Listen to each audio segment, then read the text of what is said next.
La Facultad de Medicina CLAE y Canal 7 se complacen en presentar Crecer en Salud.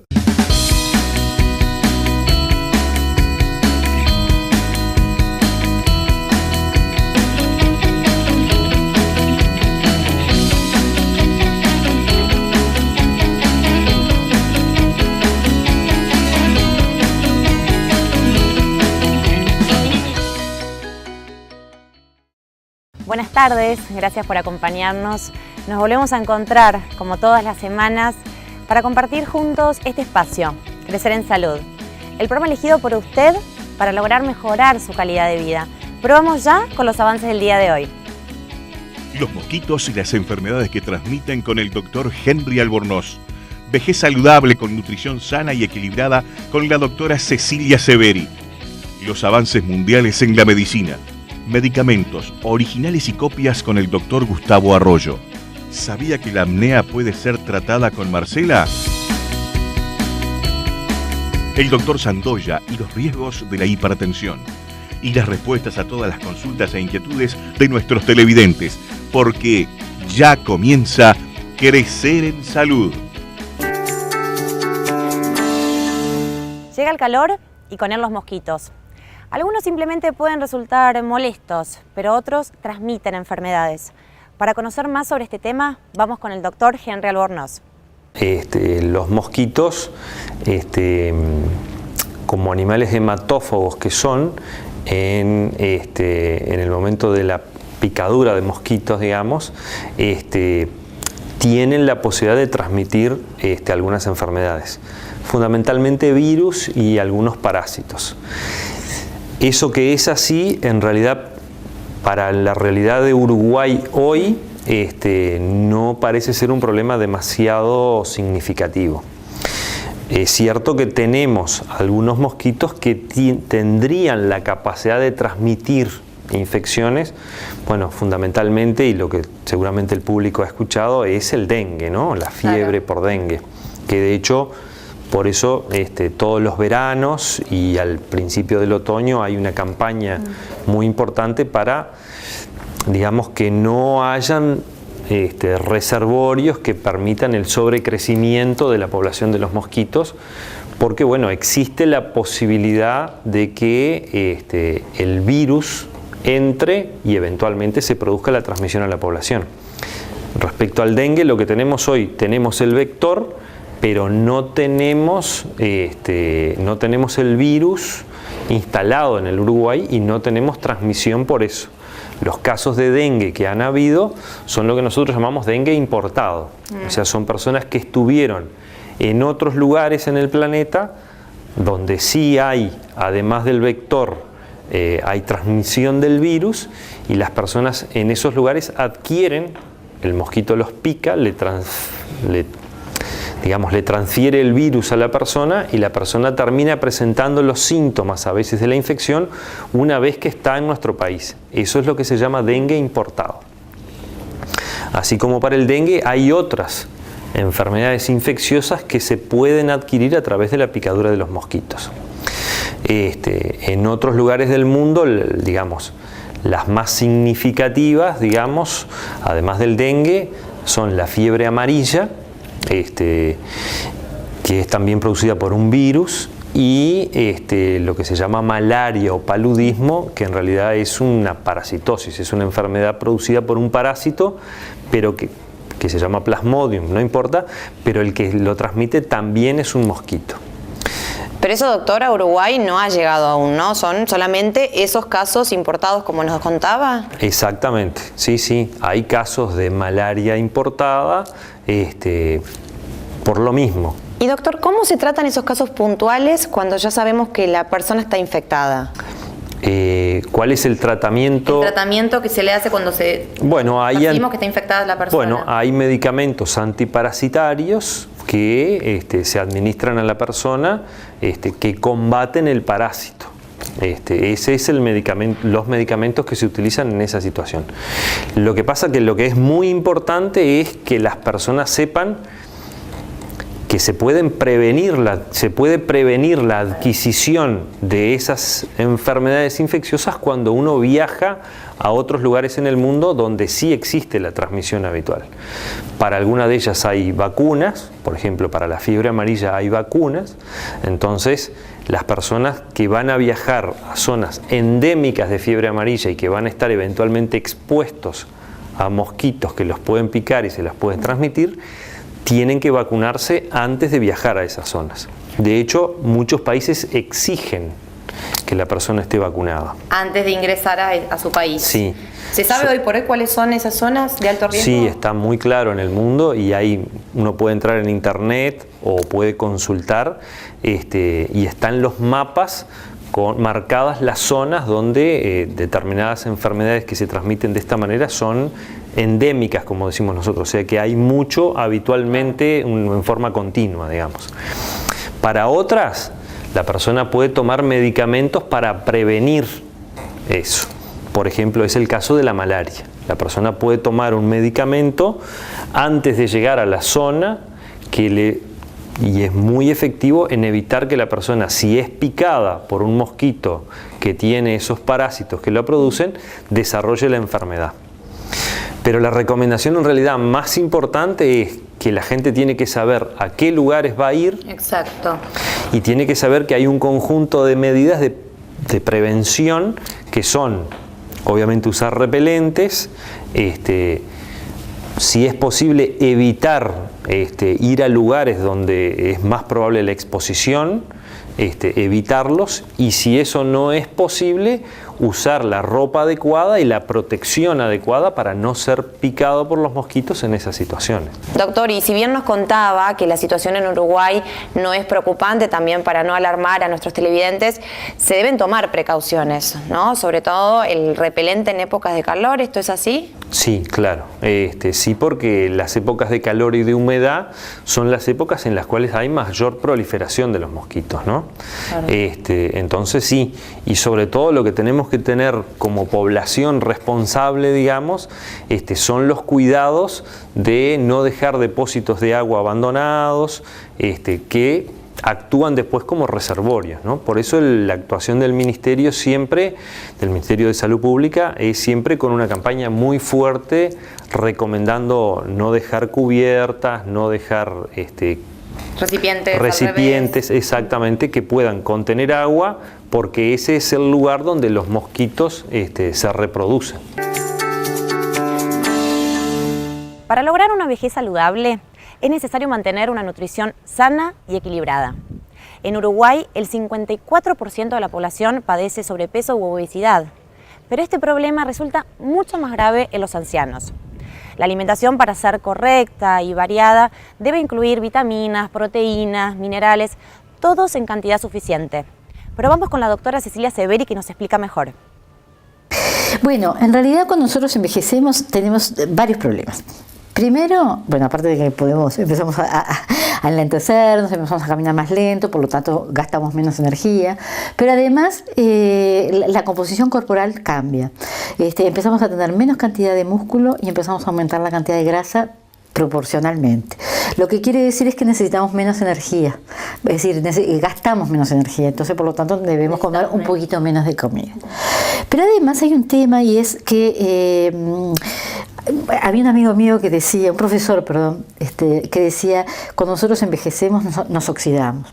Y eso un poco es así, porque en realidad en la medida que el cuerpo envejece, las células empiezan a funcionar peor, y se empieza a producir determinados cuerpos a nivel del organismo, que quizás ustedes hayan oído hablar, que son los radicales libres. Bien, sí. Los radicales libres lo que hacen, funcionan como pequeños misiles, y entonces hacen daño a nivel celular y se produce el estrés oxidativo. Entonces, perdón.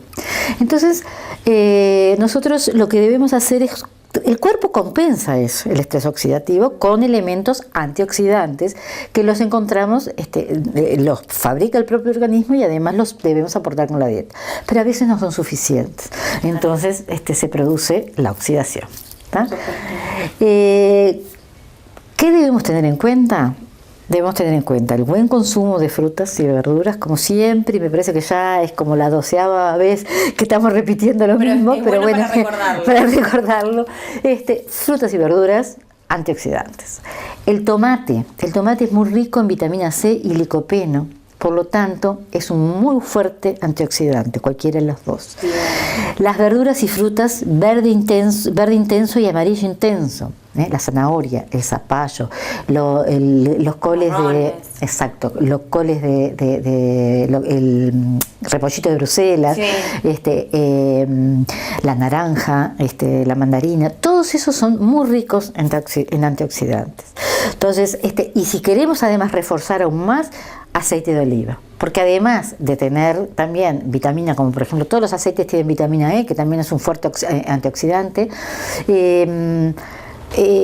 también tiene grasas insaturadas, entonces también refuerza la protección contra el infarto, contra el cáncer, contra las distintas enfermedades que despacito en nuestra vida, ¿verdad? Claro. Nos pueden ir apareciendo. Tenemos que tratar de frenar. Obviamente que esto no nos garantiza juventud eterna. Por supuesto, imposible. Lamentablemente. Eso es imposible. Pero bueno, es importante el aporte que nos hace. Y además, no tenemos que olvidarnos que tiene que ir acompañado de otras cosas. El tabaco, ¿verdad? No fumar, ¿verdad?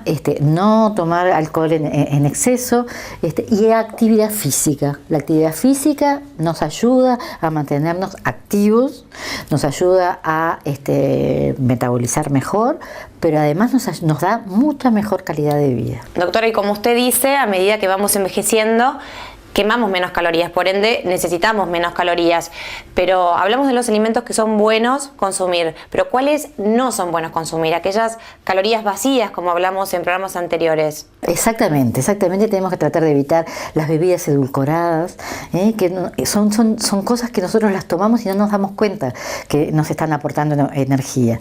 Todas las bebidas edulcoradas, como tú decías, el alcohol, los postres, los bizcochos, son todos elementos que tienen muchas calorías, tienen grasa y claro.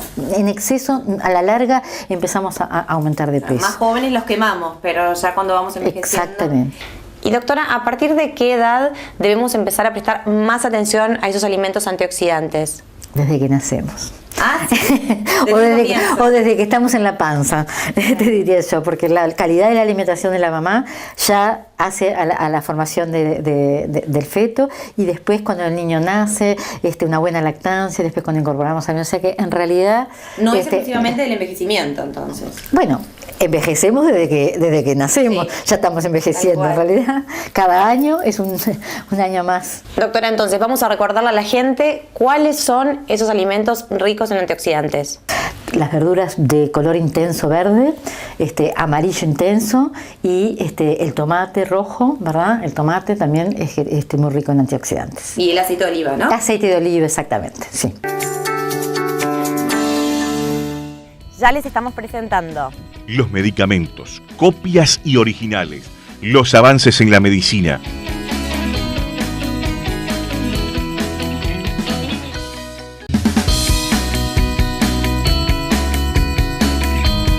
En el mercado existe una amplia variedad de productos farmacéuticos, tanto que prácticamente agobian al médico y al paciente, que se sienten avasallados por la publicidad y tantas opciones de tratamiento.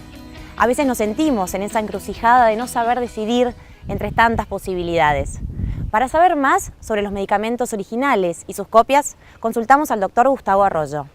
Bien, es muy frecuente, nos pasa a todos, ya sea porque el farmacéutico nos quiere ayudar a nuestro bolsillo, o la preferencia nuestra de que nos salga más barato.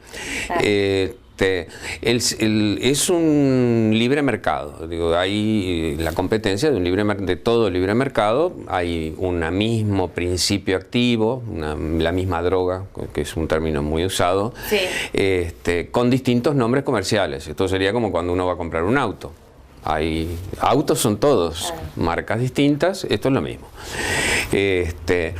Cuando el paciente va o el sujeto va a comprar un medicamento y se enfrenta a esa situación, si va con la receta, partamos de la base que va con una indicación médica, lo más correcto es respetar el acto médico del médico tratante que por alguna circunstancia puso un nombre y apellido. Es decir, él esperará o él sabrá por qué indicó ese nombre y apellido del medicamento o de lo que vaya a comprar.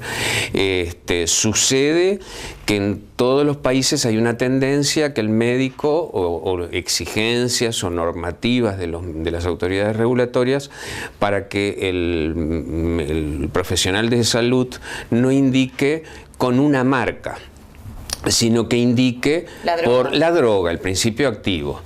Eso es muy bueno en los países donde se respeta la ley de patentes y no hay solo copias, hay genéricos.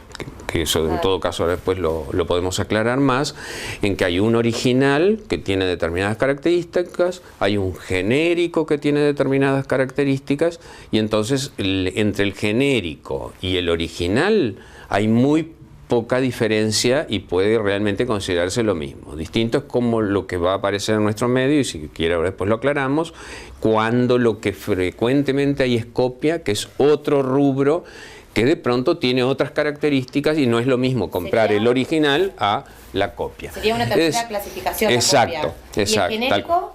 Y el genérico,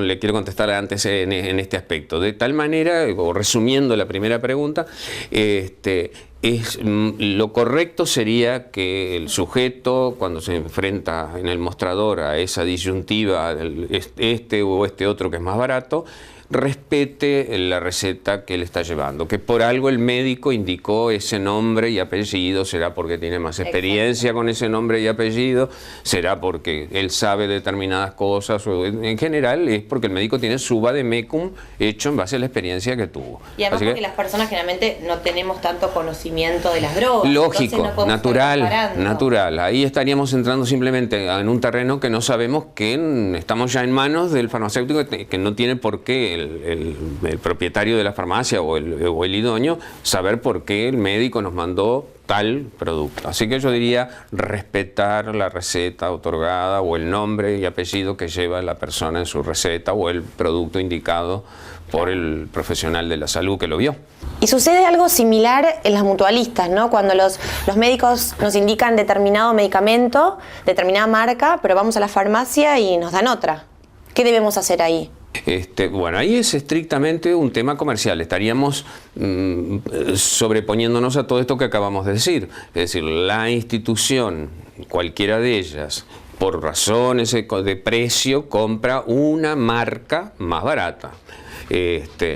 Entonces, obviamente, ahí ya no hay poder de elección. En general, las instituciones responsablemente lo que hacen es la directiva, le informa al cuerpo médico que por razones de precio ha adquirido para tal droga tal marca, o para tal principio activo tal marca, para que los médicos sepan que de nada servirá que te indiquen otra marca, porque en farmacia te van a dar la que se compró. Así que eso es una situación casi como de facto, porque ahí el médico o la dirección técnica será la que podrá decir no, tal marca sí, tal marca no, pero en general en eso está interviniendo ya otro aspecto, el aspecto económico puramente, y aparte hay que considerar que el Ministerio de Salud Pública lo aprobó. Digo, no estamos en ese aspecto, hay que respetarlo. Doctor, me quedé con la duda y seguramente nuestros televidentes también. ¿Qué sucede con los genéricos? Sí, sucede que el desarrollo de un producto farmacéutico que insume un promedio hoy de 10 a 15 años, eso se le llamaría el desarrollo de un producto original, innovador en general, con una indicación determinada donde se hizo toda esa investigación. Eso sería el producto original o de marca, como se dice en la jerga en nuestro medio. ¿Qué pasa? Eso se le otorga, o todos los estados en todo el mundo otorgan un periodo de usufructuar la venta de ese producto para el que lo investigó, con un margen de ganancia, es una empresa la que está detrás, por supuesto, pero eso tiene un periodo. Pongámosle que el periodo que tiene para venderlo él solo, en los países que se respeta la patente, ahora después aclaramos por qué, es de 10, 12 años en el mundo de hoy. Es decir, que durante 10 años sería el que investigó el que puede usufructuar sin tener competencia para compensar los gastos que tuvo en la investigación de ese producto. Eso sería un producto original. Cuando caduca ese periodo de patente, que ya le digo oscila en los distintos países entre 10, 12, 15 años, no más de eso, se dice cae la patente. Ya uno no tiene el derecho a decir soy yo el único que lo vendo. Ahí puede aparecer otro interesado en vender eso similar, que se le presenta incluso al innovador, al que lo investigó, y le dice, bueno, yo tengo interés en vender tu mismo producto. Y le vende el principio activo, le vende determinadas cosas, no le vende el secreto de cómo lo produjo. Claro. No tiene por qué venderle el secreto. No, porque está la patente. A la patente. Entonces el otro puede adquirir la droga de ese original, pero al no haber investigado ni nada, tiene menores gastos y por lo tanto lo pone a la venta el producto diciendo es la misma droga que esto porque yo se la compré a él salgo con esto que es un genérico. Y distinto es lo que sucede frecuentemente en Uruguay, que todavía no tenemos muy clara el respeto de la patente del genérico, y lo que tenemos son copias. La copia es: decimos que compramos la droga del original, pero puede ser comprada en cualquier lado, lo hago como yo quiero, a mi manera, y eso es una copia. Así que es bien distinto comprar un genérico con respecto al original y una copia con respecto al original. Vamos a los adelantos científicos en el mundo de la medicina. Desarrollan un kit para diagnóstico rápido de infección por ébola. La empresa de tecnología de punta para análisis bioquímicos Premier Design Limitada ha desarrollado una prueba de diagnóstico rápida y sencilla específica para la epidemia de ébola 2014 y se espera que en breve pueda repartirla en cantidades necesarias. Premier Design acabó el trabajo de desarrollo hace pocos días.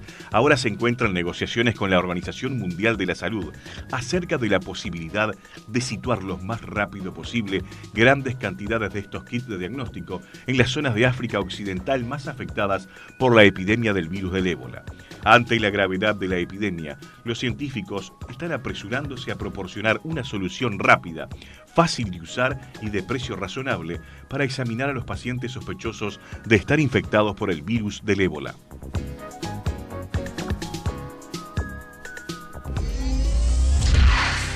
Logran puentear vías neurales inoperativas y así llegar a las piernas las órdenes musculares del cerebro. Científicos japoneses han conseguido puentear vías neurales inoperativas para hacer llegar a las piernas las órdenes musculares del cerebro. Esta técnica biocomputacional podría permitir recuperar de forma básica la capacidad de caminar mediante movimientos voluntarios y conscientes de las piernas en personas aquejadas por ciertas lesiones de médula espinal. Una conexión artificial que actúe de puente, sustituyendo a la red neural perdida y que conecte el cerebro con circuitos de la médula espinal, tiene el potencial de mitigar la pérdida de capacidad locomotora. Ya se ha hecho con éxito una conexión artificial desde el cerebro hasta el centro de locomoción en la médula espinal mediante un puenteo usando una interfaz de ordenador. Esto permitió a los sujetos estimular el centro de locomoción de la médula espinal usando actividad muscular controlada por estos pacientes de manera voluntaria y consciente, y de este modo controlar a su vez los movimientos de las piernas necesarios para caminar. Diseñan un film ocular bioadhesivo para el tratamiento del glaucoma. Un film súper delgado similar a un lente de contacto que se adhiere al ojo sin irritar ni obstaculizar la visión y que libera gradualmente un fármaco para frenar el avance de la ceguera producida por el glaucoma. La frase describe sintéticamente el dispositivo terapéutico creado y recientemente patentado por un equipo de científicos del Departamento de Farmacia de la Facultad de Ciencias Químicas de la Universidad Nacional de Córdoba en Argentina. El glaucoma se caracteriza por un aumento de la presión intraocular que genera daño irreversible en el nervio óptico y disminuye progresivamente la visión. Puede detectarse a tiempo con estudios oftalmológicos periódicos, pero no puede revertirse cuando ya produjo pérdida de vista. Drogas como el AZM mantienen la presión intraocular baja y evitan el avance de la enfermedad. El film ocular creado por los científicos de la universidad es una lámina de polímeros biocompatibles que se coloca en el saco conjuntival del ojo, donde se adhiere y queda anclado. Este sistema asegura la llegada de la droga al interior del ojo en forma eficiente, evitando los efectos adversos de su ingesta y, en ese sentido, destaca que el dispositivo puede permanecer mucho tiempo en el ojo sin generar irritación o molestias. Descubren una proteína que repara el daño causado por el sol en el ADN. Investigadores han descubierto que la proteína LKB1 es esencial para iniciar el proceso de reparación del ADN dañado por la radiación ultravioleta. El hallazgo permitirá usar la proteína como factor de riesgo a sufrir cáncer de piel. La radiación ultravioleta, primera causa del cáncer de piel y de su envejecimiento prematuro, causa alteraciones en el material genético de las células que, si no son reparados eficientemente, pueden resultar en el desarrollo de un cáncer. De hecho, algunos estudios demuestran que los individuos expuestos al sol durante la infancia tienen más probabilidades de sufrir melanoma a partir de los 50 años. De esta manera, para poder descifrar los mecanismos que conducen a la creación de los tumores de piel, es necesario entender las bases moleculares de la respuesta celular al daño en el ADN causado por la radiación solar. El objetivo del estudio fue determinar las posibles causas que contribuyen a que la radiación solar provoque la aparición de tumores de piel.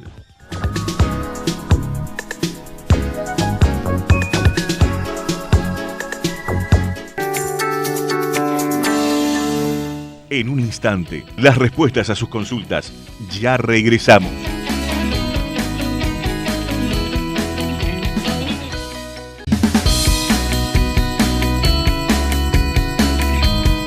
Estamos ahora con el doctor Sandoya para responder a las preguntas que ustedes nos enviaron a nuestro mail crecerenssalud@canal7.com.uy y también a nuestro teléfono 098-513-281. Y vamos a comenzar, doctor, ¿le parece? Nos escriben de La Vallejas, Minas, nos escriben de todos lados. Y esta pregunta que nos llega de Minas dice, tengo varices, ¿hay algún tratamiento o remedio? Digamos, las varices son una enfermedad de la circulación de las piernas. De hecho, la sangre, como todos sabemos, va del corazón por las arterias y después por las venas vuelve hacia el corazón. Los miembros inferiores, desde el momento en que la sangre tiene que subir, eso a veces complica. Entonces, si uno trabaja muchas horas parado, si está muchas horas sentado, puede que se le desarrollen varices. Algunas personas, incluso sin eso, también se le desarrollan. Las varices consisten en que las venas se dilatan y entonces la sangre, en cambio de subir de forma adecuada, se retiene abajo. Al la sangre retenerse, se tienden a hinchar las piernas. Todos habrán visto esas venas dilatadas superficiales de la piel. Entonces, para eso hay dos tipos de tratamiento. Uno con medicamentos que ayudan un poco a la circulación. Son efectivos sobre todo en las etapas iniciales, cuando las varices no son muy grandes, y cuando las varices son más importantes, ahí ya hablamos de tratamientos con cirugía o a veces alguna otra alternativa, ¿verdad? Pero sí existen tratamientos. Hay tratamiento. Dejamos tranquila entonces a la gente de Minas. De San Carlos nos escriben Celeste, y le mandamos un beso a Celeste, y nos cuenta, me operaron hace 3 años de quiste hidático. Luego de la operación perdí el olfato. Quisiera saber cómo lo recupero y de qué manera. Cuando leía, cuando me llegó la pregunta de Celeste, pensaba, el quiste hidático es una enfermedad por suerte cada vez menos frecuente. La localización más habitual del quiste hidático es a nivel hepático, a veces a nivel pulmonar. Y entonces no me queda clara cuál puede ser la relación, ¿verdad? Algo así, con los elementos que ella da no me queda claro cuál puede ser la relación. A veces nos sucede relativamente frecuente a los médicos que los pacientes interpreten, hice tal cosa y me sucedió tal otra. Por ejemplo, me golpeé en el pecho y ahora tengo un cáncer de mama, ¿verdad? No, es que se golpeó en el pecho y entonces al tocar se notó un bulto y esa tumoración que ya existía previamente fue lo que... Todo esto para decir que, excepto que hubiera sido una cirugía de la cara o de la región maxilofaringea, ahí podría tener relación con la pérdida del olfato, ¿verdad? Sería mucho más raro en otras circunstancias, porque el olfato, en esa maravilla que es el organismo, el olfato se produce, sentimos los olores, percibimos los olores, a partir de terminaciones que tenemos nerviosas, que tenemos en la parte superior de la parte interna de la nariz. Los distintos olores estimulan neuronas, tenemos varios millones de neuronas allí dedicadas a eso, y esas neuronas se conectan con distintas zonas en el cerebro, que es lo que nos hace percibir los olores, ¿verdad? Entonces, lamentablemente, Celeste, no le puedo decir exactamente cuál es la causa de lo que usted nos dice. Puede ser que sea algo casual, pero si nos da más información, en el futuro podemos ampliar. Le invitamos entonces a Celeste a que nos envíe más detalles, así el doctor puede responder. Y nos preguntan por el colesterol. ¿Por qué es tan importante? Dos cosas. Primero, es imprescindible porque para la vida, si no tuviéramos colesterol, no podemos vivir. La mayoría de las células, perdón, todas las células, tienen una membrana, y en esa membrana el colesterol es parte constituyente esencial. Es decir, determinada cantidad de colesterol es imprescindible. Cuando el colesterol se acumula por encima de las cantidades normales, entonces ahí es donde, al igual que, como hablábamos antes de la presión arterial, o al igual que demasiado azúcar en la sangre, lo que hacen es enfermar las arterias ya sea del corazón, del cerebro, de las piernas, y eso puede traer complicaciones. Por eso es importante tener el colesterol en los niveles más bajos posibles. Dicho esto, todo el mundo conoce que hay más de un tipo de colesterol. De este que estamos hablando es del colesterol LDL, es decir, el colesterol malo. También está el colesterol bueno, que es ese que se asocia a tener menos problemas. Entonces, es malo tener el colesterol LDL alto, es bueno tener el colesterol HDL alto. Claro, perfecto. Doctor, ¿se puede prevenir la otitis?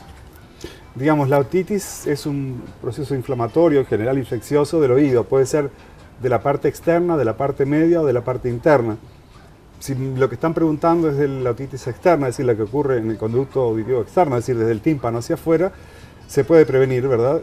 A veces entre quienes nadan, o en la época de verano, al estar mucho tiempo en contacto en el agua, de alguna forma se debilitan las barreras que tiene la piel de esa zona para evitar las infecciones, y entonces estas infecciones ocurren. Entonces, ¿verdad? Digo, hay que tratar de mantener seco el conducto auditivo si uno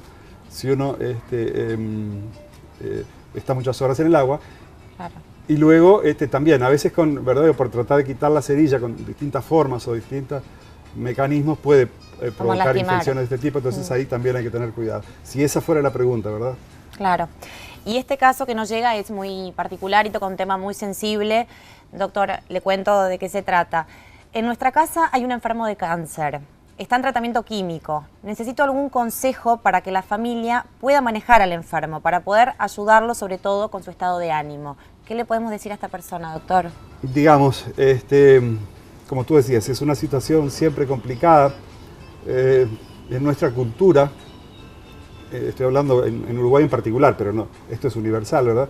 La palabra cáncer muchas veces se asocia a un pronóstico vital inmediato muy malo, y no necesariamente es así, ¿verdad? Hoy muchos tipos de cáncer se curan, otros consiguen periodos de sobrevida muy largos, ¿verdad? Entonces, eso es variable. Cuando uno está pasando por una etapa de quimioterapia, como es lo que nos refiere la pregunta del televidente, es una etapa complicada porque habitualmente esa etapa lleva a caída del pelo. La quimioterapia es un tratamiento agresivo, ¿verdad? En otros casos dolores, en otros casos alteraciones digestivas, ¿verdad? Entonces hay que confortar mucho a la persona que está en esa situación, ¿verdad? Hay que tratar de brindarle todo el apoyo posible. Muchas veces es necesario, sería ideal, conseguir un apoyo psicológico, ¿verdad?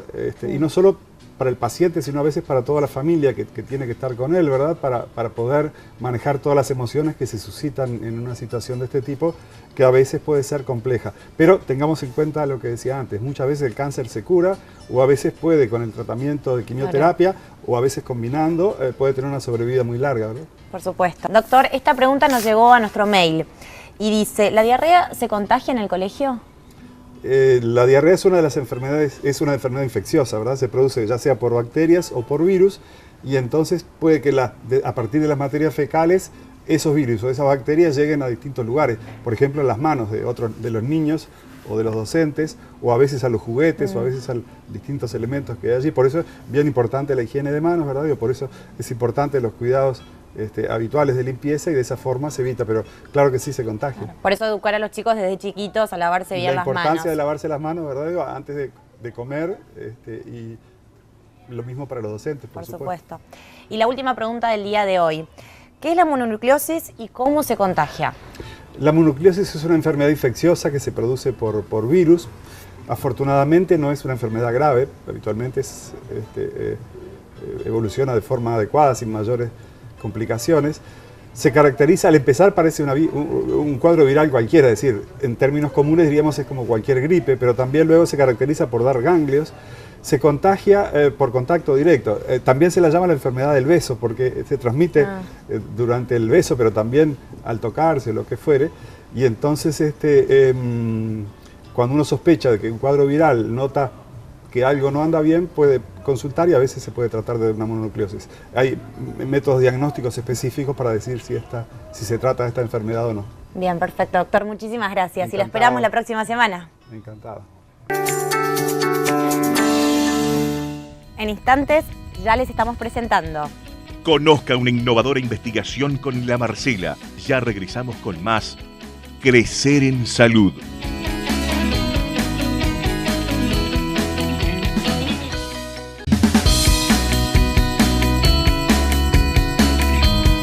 Muchos accidentes de tránsito ocurren porque el conductor se quedó dormido. ¿Por qué? Los factores pueden ser muchos. Sin embargo, uno de los más comunes y que afecta a 2 de cada 10 personas mayores de 40 años son las consecuencias de la apnea del sueño. Esta alteración lo que causa son despertares repentinos y al día siguiente lo que se siente es la fatiga de haber pasado una mala noche. No existe un fármaco para este trastorno. Sin embargo, un grupo de investigadores de la Facultad de Medicina CLAE y del Instituto Clemente Estable han descubierto que la Marcela, ese yuyo amarillento que abunda en Sudamérica y que generalmente lo utilizamos como infusión, tiene propiedades antioxidantes que mejoran la calidad del sueño. Para saber más sobre esta investigación, le consultamos a la doctora Felicia Rivero. Bueno, la historia es así. Como la doctora explicó, para la apnea hay un solo proceso. Un solo proceso que es un proceso mecánico que la doctora explicó con el CPAP solucionar el problema. Pero se piensa que, teniendo en cuenta la fisiopatología de la apnea, que la base de lo que ocurre a nivel celular en la apnea es una oxidación de la célula, entonces es posible pensar que algunos compuestos que puedan revertir o aminorar la oxidación de la célula, sobre todo de la neurona, como dijo la doctora, que tiene un daño tremendo durante el proceso apneico, el poder revertir el proceso oxidativo que ocurre en las neuronas puede ser beneficioso en este caso de la apnea. Y esa posibilidad de poder revertir la oxidación de las células la tienen los compuestos naturales. Muchos compuestos naturales se estudian hoy en día, hay una gran tendencia a lo natural, por ser no tóxico, por ser más económico que los farmacéuticos, aunque no se quiere decir que los farmacéuticos se puedan aún sustituir, pero sí los productos naturales se ha visto que pueden tener un efecto modulador positivo para mejorar el efecto de un fármaco. Entonces, para poder entender qué ocurre con la oxidación de una célula, hay que ir a un concepto básico, que es los radicales libres. Los radicales libres son unas moléculas que tienen electrones pareados y cuando se pierde ese electrón se queda libre y esa molécula, buscando por todo nuestro cuerpo esa pareja, destruye células. Pero puede destruir células de todo tipo, puede destruir una membrana celular y si se destruye una membrana celular se rompe la célula y es la muerte de una célula. Los radicales libres ocurren de forma natural en nuestro cuerpo, producto de la oxidación propia de nuestro cuerpo. Siempre ocurren radicales libres, pero nuestro cuerpo es tan eficiente que también tiene, además de esos radicales libres, compuestos que son antioxidantes. Los radicales libres se les llama oxidantes y esos compuestos son antioxidantes. ¿Qué hacen esos compuestos? Pues se pegan en el lugar que el radical libre se le quedó libre y lo neutralizan. Entonces nosotros por suerte tenemos en nuestro cuerpo una batería de células que producen antioxidantes y producen oxidantes. Y así nos estamos neutralizando. ¿Y cómo podemos saber que necesitamos un antioxidante? ¿Qué cosa es lo que pasa cuando nosotros tenemos un desequilibrio oxidativo, un estrés oxidativo? Quiere decir que estamos produciendo más radicales libres y nuestros compuestos antioxidantes no pueden solucionar. Un ejemplo claro de eso es el envejecimiento. ¿Por qué la piel se arruga? No es mi caso, pero ocurre. La piel se arruga sencillamente porque los radicales libres destruyen el colágeno, la elasticidad de la piel. Y sea, un ejemplo de donde predomina el estrés oxidativo es el envejecimiento, porque la célula se muere, la célula de la piel pierde la elasticidad y se muere. Y además hay muchísimas patologías en el mundo que la génesis es el estrés oxidativo. Por ejemplo, se ha visto que el Parkinson, el Alzheimer, el accidente vascular, el accidente cardiovascular, la apnea del sueño, muchísimas patologías donde predominan los radicales libres por sobre el antioxidante. ¿Cómo usted puede resolver ese problema? Si no lo puede producir, bueno, asume radicales libres de vía externa, antioxidantes. ¿Dónde están los antioxidantes? Las frutas, las verduras, el vino tinto en cantidades moderadas, y usted puede ir manteniendo un equilibrio oxidativo. Entonces, ¿qué resulta en la isquemia? En la apnea. La apnea, la mayoría de las personas tienen un desequilibrio oxidativo, porque sencillamente es más la producción de radicales libres por todo lo que dijo la doctora, el oxígeno, que realmente la célula no logra oxigenarse. Hay más radicales libres que los antioxidantes que esa persona puede incorporar. Entonces, precisamente, ese es el efecto. Nosotros pensamos que con un compuesto que pueda ser antioxidante, podemos tal vez llevar a esas personas a un equilibrio oxidativo. Y concretamente, ¿en qué consiste ese tratamiento antioxidante que usted realiza? Nosotros utilizamos un antioxidante natural, por suerte, que existe en toda esta región, que es una planta endémica de Uruguay que se llama Chirocrine setoioide, su nombre científico, y comúnmente se le llama Marcela. La Marcela ha sido una planta estudiada, no muy estudiada en el mundo, porque lógicamente es de estas regiones, pero sí estudiada por algunos laboratorios. En el Departamento de Neuroquímica Incremente Estable estudiamos hace muchos años la Marcela. Yo estuve en Italia estudiando la Marcela con su efecto inmunomodulador, y también hice mi tesis de doctorado estudiando la Marcela para prevenir el accidente cerebrovascular isquémico. O sea que hay resultados, hay investigación científica de varios años que avalan el papel que tiene la Marcela como neuroprotector cerebral, por su capacidad de ser antioxidante y antiinflamatoria. Entonces, evidentemente, si en la apnea hay un compromiso de antioxidación, resultaba lógico pensar, bueno, ¿y si le damos a los apneicos Marcela? Porque le estamos incorporando un antioxidante. Realmente a lo mejor podemos lograr alguna mejoría en esos pacientes. Y eso se ha visto ahora.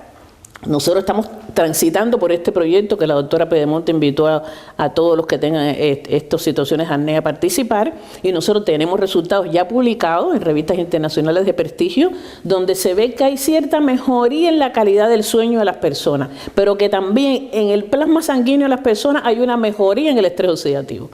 O sea que de alguna manera hay un compromiso del beneficio de la Marcela como antioxidante y del beneficio sobre el sueño.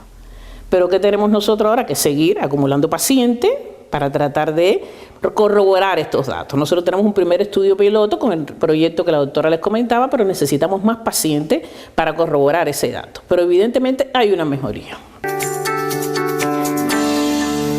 La hipertensión y sus riesgos.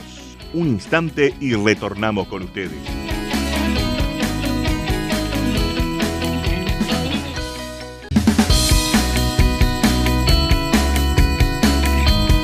Todos sabemos que tener presión alta es malo, pero ¿sabemos realmente? ¿Tenemos conciencia de los riesgos? Vamos a consultarle al doctor Sandoya. Capaz que a los televidentes les puede llamar la atención porque varias veces hablamos de la presión alta y de los problemas de la hipertensión. Es la enfermedad más común, es la enfermedad que afecta a más gente y es la enfermedad que más daño hace a la salud de nuestra población. Entonces, ¿por qué conocer los riesgos? Porque si uno no hace el cuidado adecuado de la hipertensión arterial, luego va a tener esas complicaciones que son, si uno controla bien la presión, pueden ser evitables. Entonces, el principal riesgo de la presión arterial es, como vimos hace poco, el riesgo de ataque cerebral. Doctor, ¿y existen otros riesgos? Sin duda, el ataque cerebral es el más devastador, ¿verdad? Porque uno o puede morir de eso, no es lo más frecuente, o si no muere puede quedar con un daño importante que luego limite su capacidad de vida. Si eso le ocurre a edades jóvenes, puede llegar a ser una cosa muy complicada, ¿no? Si le ocurre a alguien que está en etapa laboral activa y demás. Aparte del riesgo de accidente cerebral, existe el riesgo de accidente isquémico transitorio, que próximamente veremos qué es eso del accidente isquémico transitorio.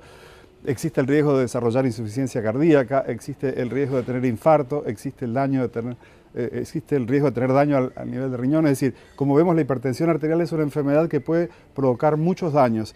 El mensaje esperanzador es que si uno a esa presión la mantiene en valores normales, esto no tiene por qué ocurrir. Bien, ¿y cuándo aparecen estos riesgos? Los riesgos estos comienzan no porque un día uno tiene la presión un poco alta.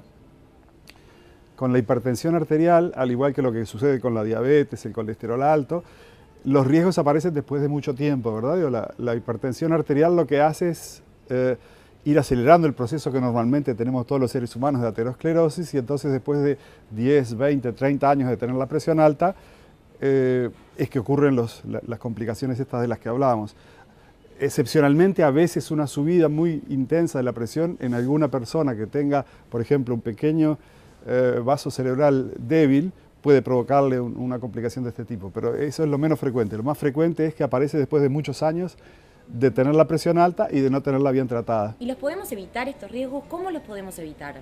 Y los riesgos los tenemos que tratar de la forma que estamos diciendo. Los riesgos se controlan en la medida que uno tenga la presión bien. ¿Qué quiere decir tener la presión bien? Quiere decir que si uno es hipertenso tiene que tener siempre menos de 14,9 cuando se la toma el médico. Si uno se la toma en la casa tiene que ser menos de 13,8.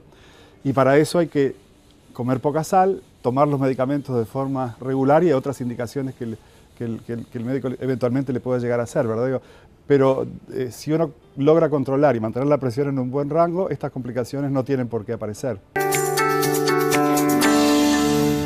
Y ya llegamos, amigos, al final de otro programa más de Crecer en Salud, el programa interactivo de la Facultad de Medicina CLAE y Canal 7 para lograr una mejor calidad de vida. Gracias por acompañarnos y recuerden escribirnos a nuestro mail crecerenssalud@canal7.com.uy y a nuestro teléfono 098-513-281, que vamos a ir respondiendo paso a paso, programa a programa, todas sus inquietudes. Nos volvemos a encontrar, amigos, en tan solo 7 días. Muchas gracias.